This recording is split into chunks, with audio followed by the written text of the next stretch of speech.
안녕하세요 여러분, 세상 들어보기입니다. 오늘은 23년 5월 18일이고 목요일입니다. 자, 오늘은 국방 논평 꼭지로 하나 골라봤습니다. 아마 이제 많은 분들이 우리도 지금 극초음속 순항미사일, 지금 뭐 한국판 지르쿤이라는 거, 현재 그런 형식의 무기를 실전 배치한 곳은 러시아밖에 없죠. 그것을 개발하고 우리가 개발하고 있다는 것을 잘 아실 겁니다. 그리고 금년 초에 첫 시험 비행도 했을 것으로 지금 보여지고요.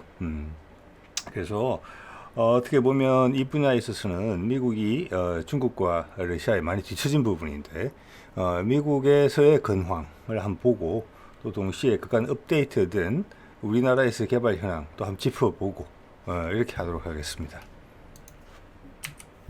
자, 어제도 프랑크 캔달의 이야기를 한참 말씀드렸는데 오늘도 관련돼서 자료를 찾다 보니까 그의 이야기가 자주 이제 보입니다. 쭉 보건대 그는 지금 미국의 소중한 인재인 것 같습니다. 정확한 판단을 내리고 지혜롭게 대처하고 있어요. 그리고 그가 뱉는 말은 우리가 우리의 자주국방을 구현하는데 한반도의 안전을 스스로 힘으로 지켜내는데 또 그것이 사실은 미국이 바라는 동맹의 모습이거든요. 자, 다른 동맹들은 다 미국의 바람만큼 못 해주고 있죠. 다들 어려우니까. 근데 우리는 미국의 기대보다 더 앞서서 해주고 있는 것이죠. 그래서 미국이 우리한테 기대가 될 수도 있다. 이런 생각까지 하게 됩니다. 조만간. 제가 한 2030년 정도 되면 그런 판단이 좀 날 것 같아요. 그래서 앞으로 몇 년이 엄청나게 중요하다. 뭐 자주 국방이라는 부분도 그렇고 미국과의 관계, 한반도의 정세, 또 비중의 경쟁 구도에서 어떤 한쪽으로 어떤 판가름이 될 수도 있는 그런 계제들이 많아요 지금. 그래서 자, 오늘 제가 참고를 하나 했던 기사는 이거예요. 3월 30일 날 나온 기사인데 이 소식도 아마 접하신 분들도 있고 그렇지 못하신 분들도 있을 거라고 봅니다. 미국이 극초음속에 뒤졌기 때문에 트럼프 행정부 때 그걸 아주 이제 많은 돈을 투자해서 단기간에 뭐 개발하겠다. 그래서 여기 배치하겠다. 이렇게 했었죠. 그 중에 하나가 이제 극초음속 활공체가 있는데 일반적으로는 이제 그 기술적인 어떤 난이도를 봤을 때는 러시아도 그렇고 중국의 경우도 그렇고 극초음속 활공체가 문제예요. 그 다음 이제 공기를 빨아들여서 하는 순항 미사일을 개발하게 되는데 그 활공체 미사일의 미국판 프로그램 명칭이 ARRW예요. 그게 3월 30일 날 시제품이 한 5개 정도 만들어진 것 같은데 한 3개 정도까지 실험을 했는데 결국은 포기, 공식적으로 오피셜이라고 되어 있죠. 공식적으로 개발 중단을 선언하게 됩니다. 이것은 로키드 마틴이 이제 주도 업체로 참여하고 있었던 거예요. 그러면서 이게 나오는 이야기는 앞으로는 스크램젯에 집중하겠다. 이게 이제 캔달 장관의 말이기도 합니다. 그러면서 이유를 몇 가지 언급하는 게 있어요. 그게 우리가 참 새겨들만 해요. 왜냐하면은 그걸 설명을 해주거든요. 우리는 왜 그러면은 스크램젯 미사일 개발하려고 하는 것인지 좀 간접적이긴 하지만 일단 캔달 장관이 이야기하는 부분은 뭐 미 공군이라고 해도 뭐 같은 뜻이겠죠. 크기가 너무 크다. 기본적으로는 지금 B-52 폭격기에 달아서 이제 실험도 했고요. 그래 운용이 될 것이고 다른 전략 폭격기에 달아서 쓸 입장인데 사실 B-52라는 무기 체계 자체가 러시아나 중국을 지금 전제로 하고 지금 미국이 국방력을 현대화시키고 있는 것인데 생존성이 있느냐? 왜냐하면 이게 크기가 너무 커서 전투기 같은 데는 매달 수가 없어서 그런 거거든요. 그래서 우리한테는 맞지 않는 무기 체계다. 그래서 트럼프 때 확 벌려놓은 일을 지금 정리하는 상황이라고 보시면 돼요. 바이든 행정부의 캔달 장관이 들어와서. 또 하나는 값이 엄청나게 초고가의 무기체계였었어요. 이거는 방산업체하고 어떤 잘 모르고 감정적으로 프로그램을 시작한 트럼프 행정부하고 맞물린 결과물이죠. 뭐 방산업체 입장에서는 좋은 기회네. 그러면서 뭐 값이 천정부지로 올라간 것이죠. 지금도 이 기사 나올 수도 아직도 여기저기서 소위 말하는 연구소, 업체가 지원하는 연구소, 그리고 거기에 종사하는 연구원들이 그리고 거기에 이해관계를 같이 하는 국회의원들이 모여서 계속 아직도 의견을 내고 있어요. 야, 이거 극초음속 계속해야 된다. 자, 활공형 이야기하는 겁니다. 이런저런 이유로. 근데 큰 대선이 결정이 된 것으로 보여요. 또 하나는 작전 개념이라는 부분이 있어요. 이거는 이제 활공형 초음속 미사일에 대한 이야기인 것 같은데, 중국이나 북한처럼 접근 거부 전략을 쓰는데, 그러면 주로 이제 상대방이 뭐냐면 함선이 돼요. 뭐 대표적으로 항공모함이죠. 그런 것을 저격하는 데 상당히 이제 요긴한 무기지만, 미국처럼 여기서 이제 캔달 이야기는 인정하는 부분이 있어요. 우리가 중국과 우리의 전쟁은 우리가 공세적이다라는 것이 은연중에 지금 인정이 되거든요. 네, 이것도 참 의미심장한 표현이죠. 우리의 전략 전술에서는 맞지 않다. 맞지 않는 무기다. 왜냐하면 그거는 땅을 공격해야 되기 때문에 이런 식으로 하나씩 골라서 정확하게 딱딱 맞추는 거. 네? 그리고 일단 비행기에 실어서 끝까지 날아가야 되는데, 지금 이게 사거리가 1000km가 채 안 되는 것으로 일단은 시제품에서는 재원이 나와 있더라고요. 그 생존성이 보장이 안 되는 부분도 있죠. 네. 그래서 우리한테는 안 맞는 체계다. 이런 이제 설명들을 뒤에 더 붙였어요. 자, 이게 이제 로키드 마틴이 이제 한번 빨대를 꽂으려다가 크게 실패했다고 이렇게 말할 수 있겠죠. 이게 ARRW고 공식 명칭은 AGM-183이라고 되어 있어요. 이게 공군형이 처음이고 그다음 뭐 육상형, 해상형, 잠수함형까지 꿈을 크게 꿨던 거예요. 그래서 값이 엄청난 초고가의 무기체계였거든요.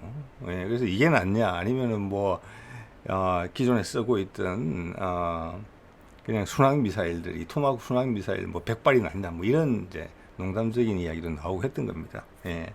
이런 거고, 이 안에 이제 발사가 되면은 활공형이기 때문에 뒤에 로켓 엔진이에요. 로켓 엔진으로 높이 하늘로 올려요.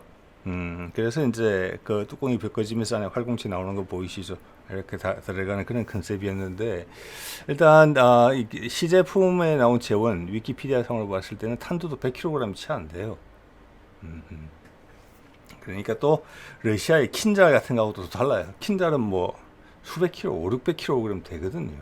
예, 그것도 같은 유형이잖아요. 비행기에서 매달고 발사하는 극초음속 미사일이거든요. 그것도 물론 이스칸다르를 개량한 것이긴 하지만 크기도 이보다는 작은 것 같아요. 예, 좀 대형 전투기도 실는 거 보니까 어쨌거나 이게 이제 이렇게 끝이 났다는 것인데, 그 다음으로 넘어가는 게 이겁니다. 이게 우리하고 비교를 하기 위해서 한번 제가 찾아본 자료예요. 요거는 이제 미국판 지르콘, 즉 스크램젯 기반의 극초음속 순항 미사일이에요. 이거를 이제 미국에서는 HACM이라고 현재는 부르고 있어요. 예전에는 약간 이름이 달랐던 것 같은데, 이 계약이 2020년 9월에 레이시온하고 계약했어요. 자, 이것은 활공체보다 늦게 계약된 거예요. 여기 집중하겠다는 거예요. 계약 기간이 2020년 9월이에요. 여기 들어가는 스크램젯 엔진은 노드로 그루만이다라고 밑에 이야기를 하고 있습니다. 우리 같은 경우는 저기 스크램젯 엔진의 생산 업체는 지금 현재는 로템으로 돼 있어요. 자, 20년 9월에 했다. 자, 이것은 이제 그림으로만 상상도로만 나오는 그 순항형 극초음속 미국판 지르콘이죠. 이거 좀 애매한 그림이죠. 이게 공기 흡입식인데 공기 흡입구가 지금 안 보이는 좀 요상한 돌고래 머리 같은 앞부분인데 현실성이 좀 떨어지는 그런 상상도라고 생각을 합니다. 예. 자, 우리는 거기는 20년 9월에 레이촌하고 본격적으로 개발해보자 라고 계약을 했는데, 우리는 그 1년 정도 지났던 시점에 우리는 시제품을 공개를 했어요. 이렇게. 예. 지금 캔달 장관의 여러 가지 언급을 봤을 때 어떤 이야기가 나오냐면, 개발에 있어가지고 미국이 소위 말하는 MNS, 우리 쪽에서 많이 쓰는 표현이죠. 모델링 앤 시뮬레이션. 이것이 좀 취약하다. 너무 과거 방식으로 하고 있다. 예. 그러면 개발 시간이 길어지고 비용이 많이 올라간다. 그러면서 제대로 된 제품이 안 나온다. 그러면서 실험에 많은 걸 걸고 실험을 하게 된다. 그래 거기다가 한두 번 실패하면은 어떻게 되느냐? 포기로 진행되고 추가 비용이 엄청나게 발생한다. 자, 우리가 잘하는 부분이 그거예요. 모델링이죠.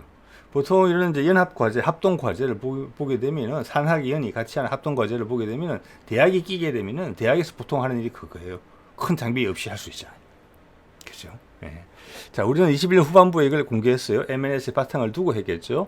자, 이러면서 길이 8.9m, 직경 70cm. 자, 길이는 지로콘이랑 비슷하고 직경은 살짝 더 굵어요. 이 말은 뭐냐면 지로콘보다 큰 미사일이에요. 이게 약간 무게는 2.4톤이에요. 우리는 지상에서 충분히 실험을 해서 저비용으로 개발한 거예요. 그러면서 기술적 안정성은 아마도 뛰어났을 거라고 봐요. 그리고 거의 이전에 초음속 대한 미사일을 오랫동안 개발해 왔기 때문에 그 연구가 누적이 된 게 있어요. 연장선상으로. 미국은 그게 없죠. 지난 20년 정도간에 대가 끊겨 있었죠. 지금 다 그때 참여했던 과학자들은 다 할아버지 돼 있어요. 그리고 그간 다른 일을 했던 것이고. 그래서 그것도 인적인 부분도 엄청나게 지금 부족해요. 그러니까 안 되는 거죠, 그게. 돈은 엄청나게 쓰고도. 자, 우리는 미국은 시작하겠다라고 계약을 하는 입장에서 우리는 후반부 이걸 공개를 했어요. 기술적 출발점 자체가 우리가 훨씬 뛰어났어요. 이거가 언제부터 과제가 시작됐느냐 하면 2018년, 19년이에요. 근데 출발 당시의 수준은 우리가 훨씬 높았다는 말씀을 드리는 거예요. 그래서 한 2, 3년 만에 이게 나오는 거잖아요. 자, 그거는 2017년, 18년, 19년부터 우리는 체계 개발에 들어갔다 이렇게 보시면 돼요. 큰 프로젝트예요. 예. KF-21에 못지 않은 거예요. KF-21은 남들은 그래도 몇 개의 성과물이 있는 거잖아요. 미국의 전투기들, 러시아의 전투기들, 중국의 전투기들, 우리는 후발을 또 따라가는 입장이지만 극초음속은 러시아밖에 없어요. 그리고 그 기술이 공개된 것도 아니고. 네. 자, 이게 볼게요. 오늘 과제 이름이 좀 중요한 것 같습니다. 초고속 발사체, 극초음속 미사일이죠. 발사체 및 비행체 구조 기술이고 2019년부터 했네요. 예, 미국보다 2019년 12월에 시작했으니까 아까 미국은 2020년 9월이었거든요. 9개월밖에 차이가 없어요. 우리는 벌써 하늘 날렸단 말이에요. 미국도 레이시온이 앞으로 5년간 일단 연구 개발을 하는 것으로 되어 있는데 먼저 더 쉬운 기술이었던 극초음속 활공체에서 지금 로키드 마틴이 나가 떨어졌죠. 레이시온도 앞으로 어떻게 될지 몰라요. 이것도 같아요. 출발점은 로키드 마틴이랑 지난 오랜 기간 동안 공백이 있기 때문에 그런 거예요. 의욕이 앞서는 거예요. 의욕이 지금 손발이 안 따라오고 있는 거죠. 자, 이거는 보면은 뭐냐면은 엔진, 스크램젯 엔진하고 기본적으로 이 비행기가 이 비행체가 이런 걸 견딜 수 있을까? 극초음속. 예. 이런 거에 기본적인 이제 항공 기체 개발이라고 보시면 돼요. 엔진하고. 그 외의 성능은 뭐 내구성이나 얼마나 비행이 오래 지속되느냐, 뭐 유도가 되느냐, 타격, 뭐 명중률 얼마나 되느냐 이런 부분은 제쳐두고 그냥 극초음속 비행체로서의 기본이 되느냐 안 되느냐 이거를 한 실험이에요. 46개월간 했고 22년에 비행 실험을 한다 했는데 23년 초에 지금 한 것으로 돼 있어요. 2, 3월 달에. 그거에 대한 제가 아직 본반은 없어요. 됐다 안 됐다에 대해서는 극비적인 사안이겠죠. 그런데 뒤에 진행된 내용들을 봤을 때는 시험은 성공적으로 됐다라고 봐집니다. 예. 자, 이거는 엔진과 비행체의 기본 성능이다. 예. 그것을 개발했고 4년에 걸쳐서 그리고 2023년 초에 비행기를 날렸으니까 그거는 이 과제에 확인을 했겠죠. 극초음속 비행이 되며 사거리 어느 정도 나오는가 하는 부분. 자, 그것들이 이제 오케이가 됐다는 거예요. 네. 즉, 이 연구 과제는 잘 된 것 같다라는 게 제 판단입니다. 자, 그렇게 판단하는 이유는 이후에 관련된 과제가 그 실험이 잘 안 됐으면은 진행되기 어려울 뒤에 후속 과제들이 연이어서 계속 나오고 있다는 거예요. 앞에가 실패했으면 전혀 할 이유가 없는 과제들이라는 것이거든요. 그래서 성공했다고 판단한다는 겁니다. 먼저 이건 22년 5월 과제, 작년에 나온 과제예요. 자, 내용이 제목을 한번 볼게요. 극초음속 비행체용 고내열 및 전자파 제어 복합 소재 기술 개발 이렇게 돼 있죠. 요거는 요 다음에 나오는 요거를 보는 게 더 나을 것 같아요. 연구 개발 개요를 보면은 이거는 22년부터 27년까지죠. 딱 1년씩 걸치게 돼 있더라고요, 우리 과제가. 그죠? 즉 이 말은 한 22년 저때쯤 됐을 때 22년 초중반에 아직 하늘 날려보진 않았지만 된다는 확신이 있었다는 겁니다. 자, 이거를 보면은 이게 단위 과제를 보시면 나오는 게 극초음속 비행체에 적용 가능한 초고내열 이해가 되시죠? 엄청난 열이 날 거잖아요, 그죠? 그걸 견디면서 즉 비행기 몸통을 이야기하는 거예요. 몸통 비행기의 대부분을 즉 미사일의 대부분을 이루는 기체의 소재에 대한 이야기를 하고 있어요. 고내열 그 다음 스텔스 복합제. 자, 이거 스텔스 저피탐으로 간다는 거죠. 예. 그 다음 GPS와 EMP 타는 그 전자기 폭탄 이런 거죠. 즉, 제밍에 대응하는 소재. 전자파가 못 뚫고 들어온다는 거. 예. 자, 이것은 앞에 과제는 엔진과 나를 수 있는지를 시험한 거죠. 자, 그게 잘 됐으니까 이제는 기체 소재 개발에 들어간 거예요. 미사일의 외피. 예. 그래서 제가 이렇게 정리를 했습니다. 엔진 구조체에서 첫 번째 과제를 했고 하늘까지 날려보고 이제 됐다. 자, 그 다음 그 뒤에 내용으로 들어가서 동체 소재다. 예. 고내열 저피탐 전자파 차폐. 그런데 이것도 처음 하는 거냐? 저는 처음 하는 거라고 생각을 합니다. 약간의 특수성이 있겠죠. 그렇지만 이미 우리가 현무 미사일들을 발사를 했고 개발을 했고 여러 차례, 그러니까 인공위성도 지금 여러 차례 개발을 했고 국산화가 다 됐잖아요.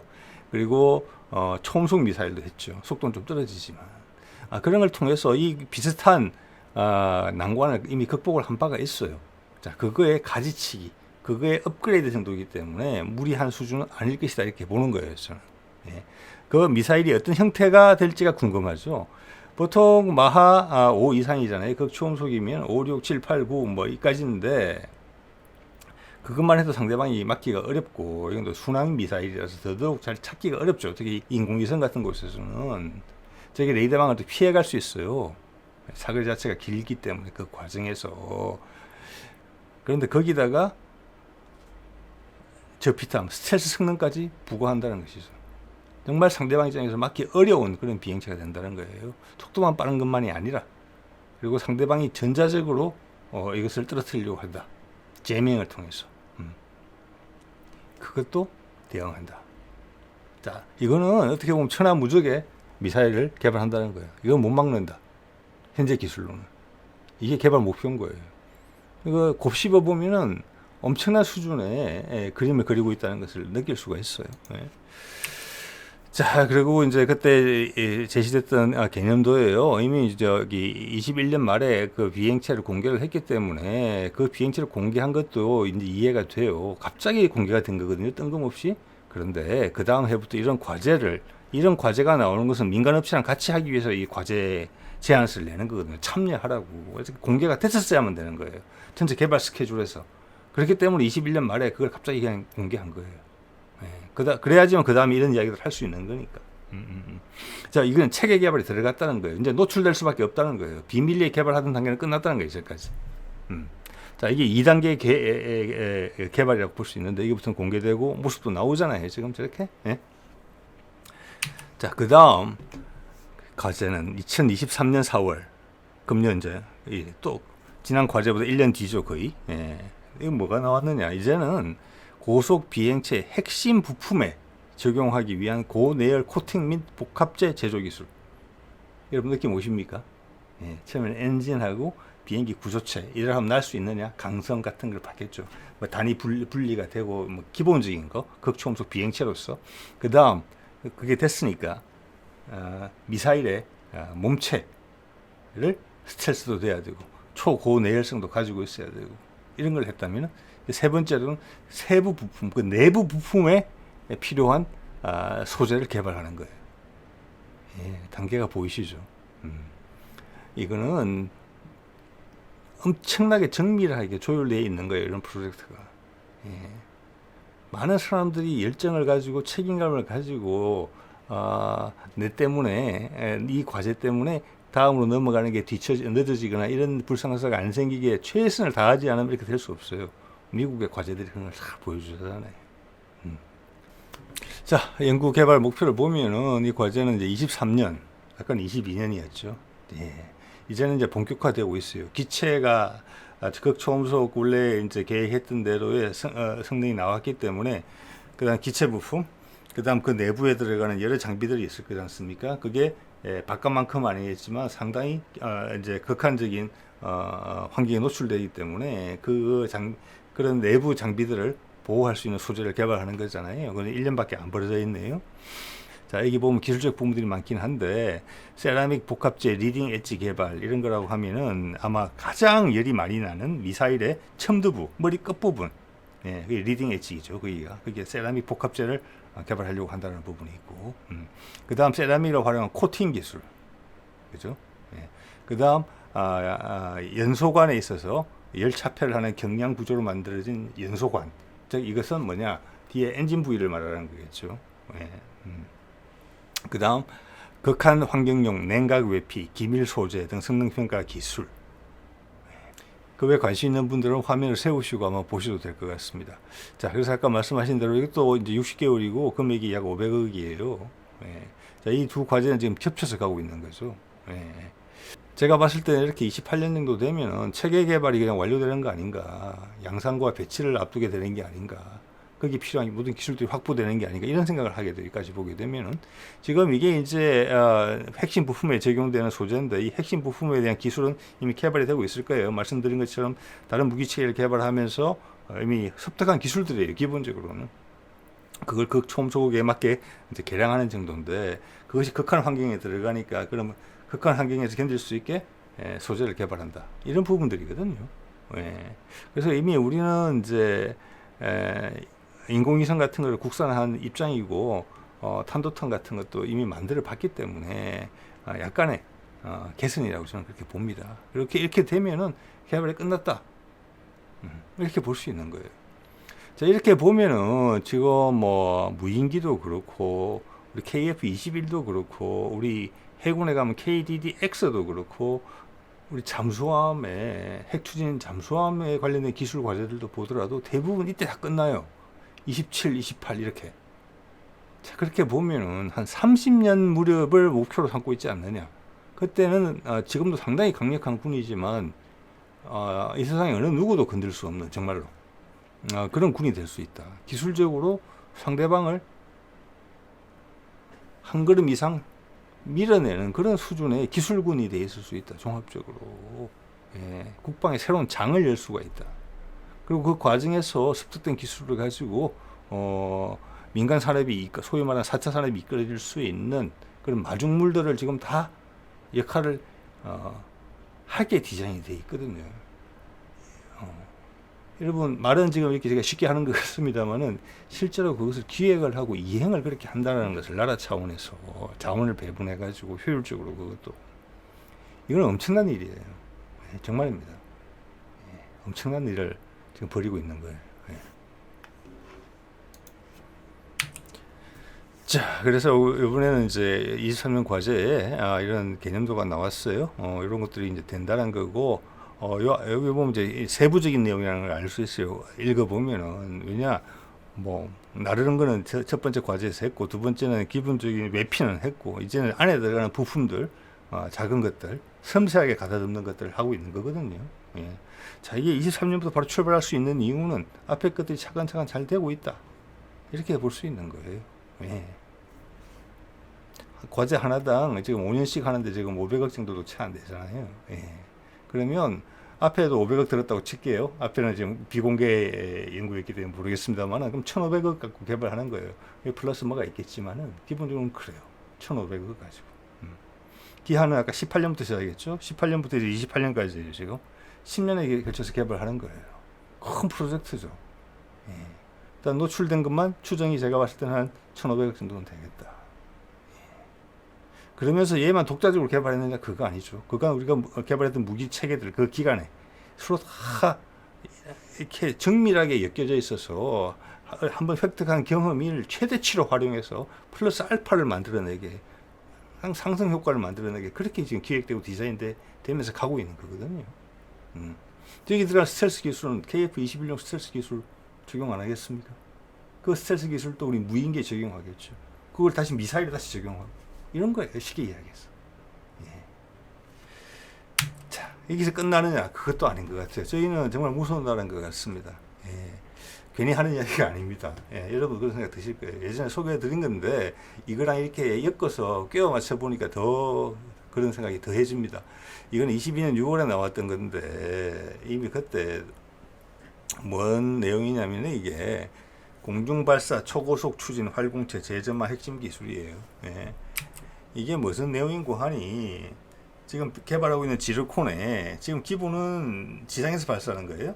자, 지상에서 발사하는 걸 해상에서 발사하는 거는 큰 차이는 없을 거예요. 그렇지만 우리는 동시에 이미 2022년 당시에 비행기에서 발사하는 것을 시작한 거예요. 작년에. 즉 이 말은 이때 기본적인 다 된다. 이 미사일은 되는 거다. 시간만 투입하면 되는 거다. 자, 그러면 동시에 이것도 하자. 공중 발사형도. 지상 발사형이 개발되기를 기다렸다 하는 게 아니고 같이 가는 거예요. 병렬로 하는 거예요. 병렬로 지금. 대단한 거죠. 예. 그러면서 공중에서 발사를 하게 되면은 여러분 뒤에 그게 없습니다. 부스트가 갈 수도 있죠. 그렇지만은 우리 전투기의 내부 무장창에 넣어서, 그래서 아까 스텔스 도료도 개발한 거잖아요. 스텔스 몸체잖아요.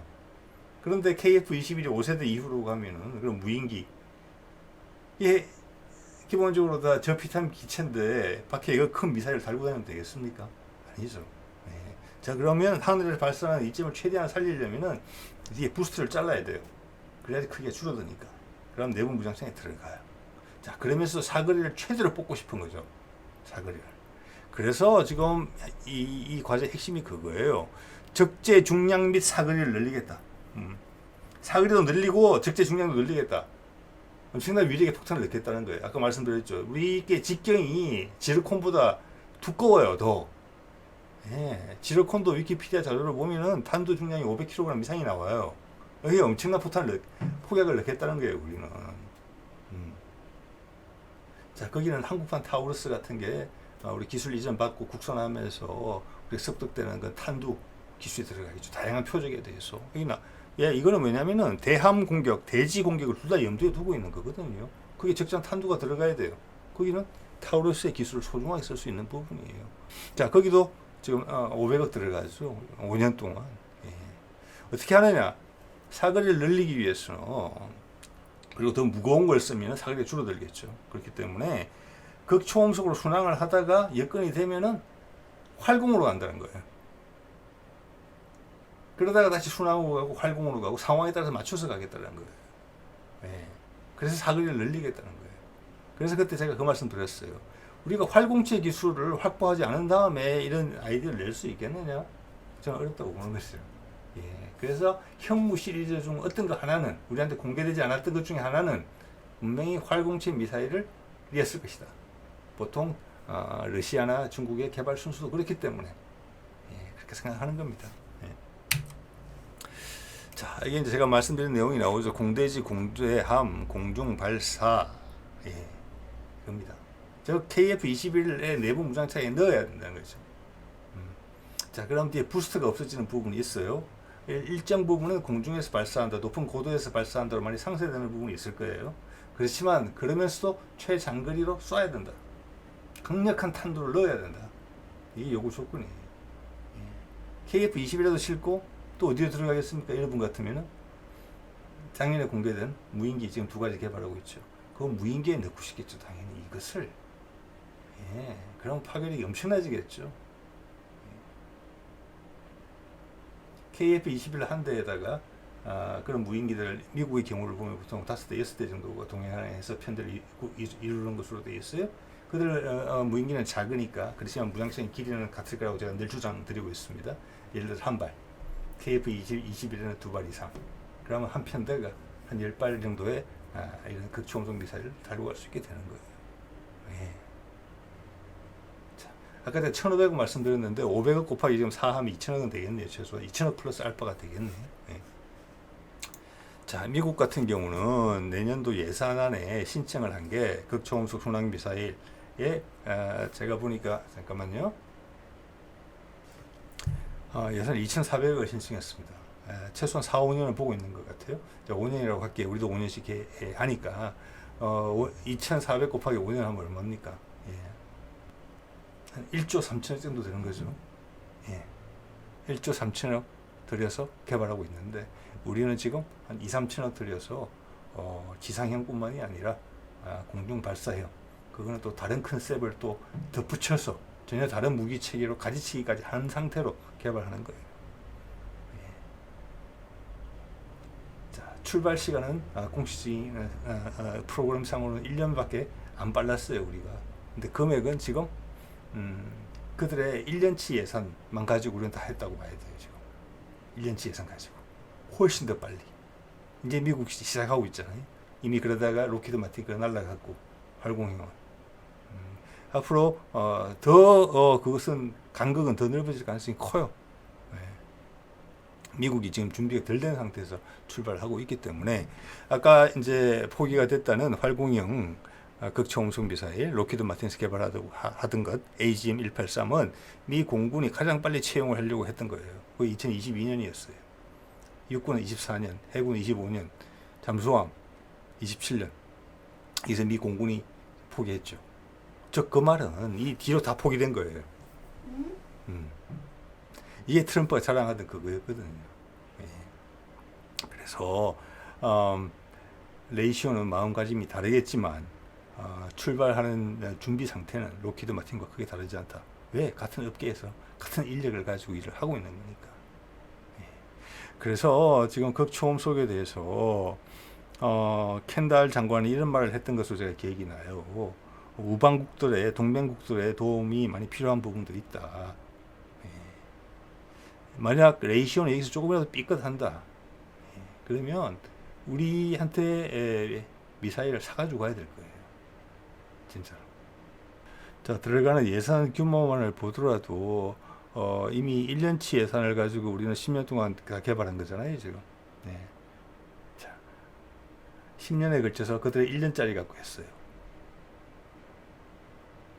미국이 만약 10년이 걸린다 그러면은 얼마가 들어야 됩니까? 그게 도대체 3, 4조 원은 쉽게 들어갈 거예요. 이거 하나 들었는데. 그럼 나중에 이걸 획득을 하는 데 있어서 비용은 어떻게 했어요? 10분의 1, 20분의 1 차이 날 거예요.